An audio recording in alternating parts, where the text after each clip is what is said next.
வணக்கம் friends, welcome back to Durgai YouTube channel. இன்றைக்கி நம்ம இந்த வீடியோவில் என்ன பார்க்க போகிறோம் அப்படின்னா, நம்ம தினமுமே வீட்டில் விளக்கேற்றி வழிபடுற பழக்கம் எல்லாருக்குமே இருந்துகிட்ருக்கும். சிலர் வெள்ளிக்கிழமைகளில் மட்டும் விளக்கேற்றி வழிபடுவாங்க. சிலர் செவ்வாய்க்கிழமைகளில் மட்டும் ஏற்றுவாங்க. சிலர் செவ்வாய் வெள்ளி ஆகிய 2 கிழமைகள்லேயும் பார்த்திங்கன்னா ஏற்றுவாங்க. சிலர் பார்த்திங்கன்னா தினமுமே காலை மாலை அப்படின்னு ஏற்றி வழிபடுவாங்க. அந்த மாதிரி வழிபடுற பழக்கம் இருந்துகிட்ருக்கும்.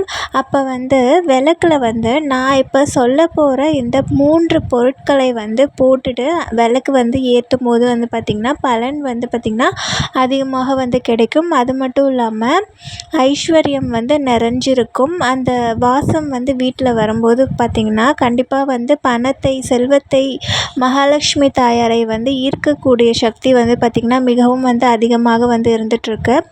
இந்த விஷயம் பார்த்திங்கன்னா பலருக்கும் தெரிஞ்சிருக்கும். பலர் அவங்க வீட்டில் ஃபாலோ பண்ணிட்டு தான் இருப்பாங்க. ஆனால் தெரியாதவர்கள் நிறைய பேர் இருப்பாங்க. அவங்களுக்குலாம் பார்த்திங்கன்னா இந்த வீடியோ பயனுள்ளதாக இருக்கும். இதே மாதிரி நிறைய வீடியோஸ் பார்க்கணும் அப்படின்னா நம்ம சேனலை சப்ஸ்கிரைப் பண்ணிக்கோங்க. அப்போ தான் நான் அப்லோட் பண்ணுற வீடியோஸ் எல்லாமே உங்களுக்கு உடனுக்குடன் வரும். இப்போ வாங்க நம்ம வீடியோக்குள்ளே போகலாம். இப்போ நான் சொல்கிறேன் என்ன பொருட்கள் நம்ம போடணும். போட்டுட்டு அந்த தீபம் நம்ம ஏற்றும்போது நம்மளுக்கு நல்ல ஒரு ஐஸ்வர்யம் நிறைஞ்சிருக்கு. கடன் பிரச்சனையாக இருக்கீங்க, கடன் பிரச்சனையில் நிறைய மாட்டிட்டு முழிக்கிறீங்க, இல்லை வெளியே தலை காட்ட முடியாத அளவுக்கு கடன் பிரச்சனை இருக்குது, வருமானம் இல்லாமல் இருந்துகிட்ருக்கோம். அந்த மாதிரியான பிரச்சனைகளுக்கு எல்லாத்துக்குமே பார்த்திங்கன்னா ஒரு நல்ல ஒரு வழி பிறக்கும். அதுக்கான வாய்ப்புகள் அதிகமாக இருக்குது. நீங்கள் எல்லாருமே வீட்டில் விளக்கேற்றுவீங்க இல்லையா? நீங்கள் நிறைய பேருக்கு டிஃப்ரென்ஸ் தெரியும். அவங்க ஃபஸ்ட்டு விளக்கேற்றாமல் இருந்த நேரத்துலேயும் அதுக்கப்புறம் பூஜைகள்லாம் பண்ணி கடவுளை நம்பி கடவுள் பேரை சொல்லி கடவுளை வழிபடும்போது அவங்க வாழ்க்கை டிஃப்ரென்ஸ் நல்லாவே அவங்களுக்கு தெரியும். பொதுவாகவே நம்ம விளக்கு ஏற்றிட்டு விளக்கு நம்மளோட வேலைகளை நம்ம பார்க்க போயிடுறோம் இல்லையா? அது அவ்வளோவா நம்மளுக்கு பலனை கொடுக்காது. நம்ம விளக்கேற்றி பூஜை பண்ணுறோம் இல்லையா? அப்போ பூஜை அறையில் அமர்ந்து பொறுமையாக நம்மளோட வேண்டுதலை சொல்லி அந்த விளக்கை பார்த்து நம்ம வேண்டணும். அதுக்கான டைம் நம்ம கொடுக்கணும். நம்ம கடமைக்கு விளக்கேற்றிட்டு அதுக்கப்புறம் போயிட்டு நம்மளோட வேலைகள் அதெல்லாம் பார்த்துட்ருக்கும்போது பார்த்திங்கன்னா இது ஒரு விஷயம், ஒரு வேலை அது மாதிரி தான் இருக்குது. விளக்கேற்றி வழிபாடு பண்ணி பூஜை பண்ணி மந்திரங்கள் சொல்லி அந்த மாதிரி பண்ணும்போது தான் பலன் அதிகமாக கிடச்சிட்ருக்கும். சரி வாங்க, இப்போ நான் என்ன பொருள், அந்த 3 பொருள் என்ன பொருள் அப்படின்றது நான் சொல்கிறேன். முடிந்தவரை பார்த்திங்கன்னா நீங்கள் இந்த 3 பொருளையும் போட்டுட்டு நீங்கள் விளக்கேற்ற ட்ரை பண்ணுங்கள். தினமுமே இந்த 3 பொருள் போட்டுட்டு நீங்கள் விளக்கேற்றலாம். அப்படி இல்லைன்னா நீங்கள் வெள்ளிக்கிழமைகளில் இல்லை ஏதாவது விசேஷ நாட்களில் பார்த்திங்கன்னா நீங்கள் இந்த பொருட்களை பயன்படுத்தி நீங்கள் விளக்கேற்றலாம்.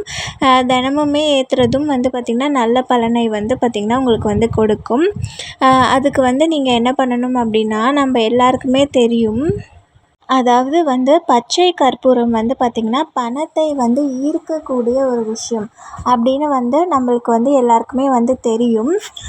அதே மாதிரி பச்சை கற்பூரம் சாப்பாட்லேயும் பார்த்திங்கன்னா பயன்படுத்திட்டு வந்துட்டுருக்கும். அதாவது பார்த்திங்கன்னா பாயாசத்தில், அதுக்கப்புறம் கடவுளுக்கு படைக்கிற நைவேத்தியத்தில் மோஸ்ட்லி பச்சை கற்பூரம் பயன்படுது. இந்த பச்சை கற்பூரம் பார்த்திங்கன்னா நம்ம ஏற்றக்கூடிய விளக்கில் போட்டு ஏற்றும்போது பலன் அதிகமாக கிடைக்கும்.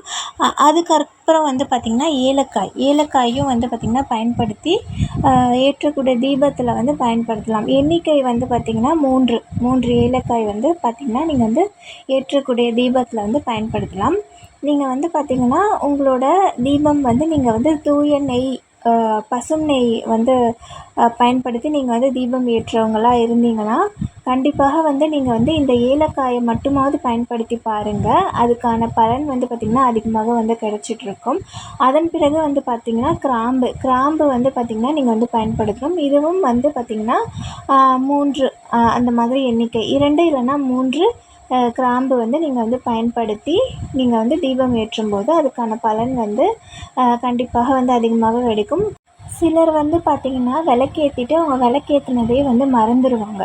அந்த அளவுக்கு வந்து வேலைகள் வந்து அவங்களுக்கு வந்து அதிகமாக வந்து இருந்துகிட்ருக்கும். அவங்க வந்து விளக்கேத்துனதையே வந்து மறந்துடுவாங்க. அந்த மாதிரிலாம் வந்து இல்லாமல் விளக்க வந்து அடிக்கடி வந்து பார்க்கணும். விளக்கு வந்து கரெக்டாக வந்து எரியுதா இல்லை வந்து மலை ஏறிடுச்சா அப்படின்னு வந்து பார்க்கணும். தானாக மலை ஏறினாலும் வந்து ஒன்றும் பிரச்சனை இல்லை, நல்லது தான். அதுக்கு வந்து நீங்கள் வந்து பயப்பட வேணாம். ஆனால் நீங்கள் அடிக்கடி வந்து செக் பண்ணிக்கணும். கவனமாக வந்து இருக்கணும். கவனமாக வந்து விளக்கேற்றணும். பக்தியோடும் கவனமாகவும் வந்து விளக்கேற்றி வழிபாடு பண்ணுங்கள். கண்டிப்பாக வந்து உங்களுக்கு வந்து பலன் கிடைக்கிறதுக்கான வாய்ப்புகள் வந்து அதிகமாக வந்து இருக்குது. நன்றி, வணக்கம்.